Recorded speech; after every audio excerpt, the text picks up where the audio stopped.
Okay, so today I'm going to be talking about cranial strain patterns and their associated hand models. If you need an in-depth review on the strain patterns and the physiology and their associated axes, like, you can stop watching now. This is not the video for you. All this is just like the hand models and easy little ways to remember them, because sometimes, let's be honest, it's hard to remember them, especially because they're really hard to feel, and I think the hand models are often more exaggerated than what you actually end up feeling on someone's head. So let's just dive right into it. So the first thing that we'll talk about is flexion and extension. I like to think of this one like flexing on your ex. When you're in a relationship, you get wide. Let's be honest with ourselves. And you might be like short, short and wide. But then when you guys break up, you want to get skinny and tall. This is just like an example that works for me. Hopefully it will work for you. But anyway, so that just helps me remember that when we're in flexion, the hand models are going to be wide, and they do go away from you like this. And then in extension, they get skinny.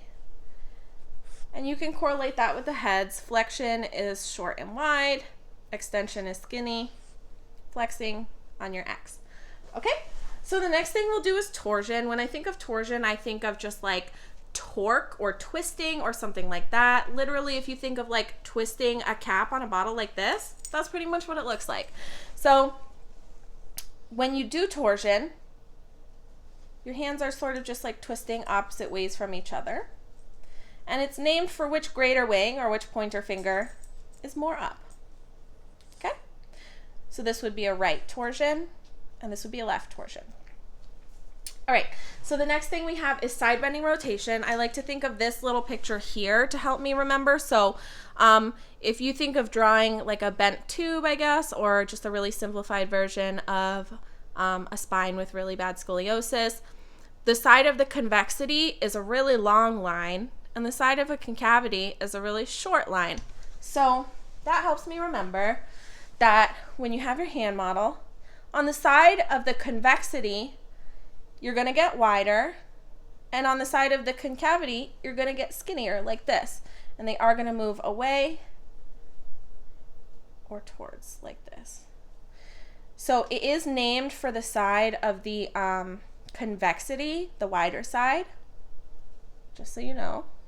So this would be a left side bending rotation. This would be a right side bending rotation. This is when my left hand is convex, and this is when my left hand is concave, my right hand is convex. Does that make sense? Side bending rotation. A lot of people like to think of this as like cracking an egg. So if you're going to use that model, you crack the egg and you pour out the yolk. This bottom where the yolk is coming out, that's the convex side, so that's the side you're naming it for. And this part where the eggshells are sort of coming together to allow an opening below them, that's the concave side. So if you're going to use this model, just think that this dysfunction is going to be named for where the egg yolk is coming out of the egg. All right, so next we have vertical strain. And so for this one, I just like to think of like pouring juice, because that's sort of what your hands look like. You pour, and then you're like, oh, sugar, I poured too much, and you stop. Pour and stop. So for this one, it's named for what the base of the sphenoid is doing, and you can just think that these greater wings move opposite. So if you're going like this, even though your fingers are pointing down, this is actually a superior vertical strain.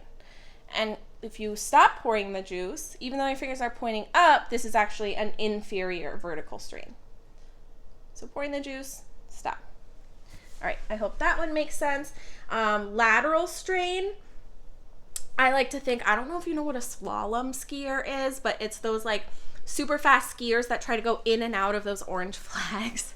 So I try to think of this one, lateral strain, like the legs of the slalom skier. They move like this, they move like this, they move together side to side. So I'll show it from the side. They move like this, side to side.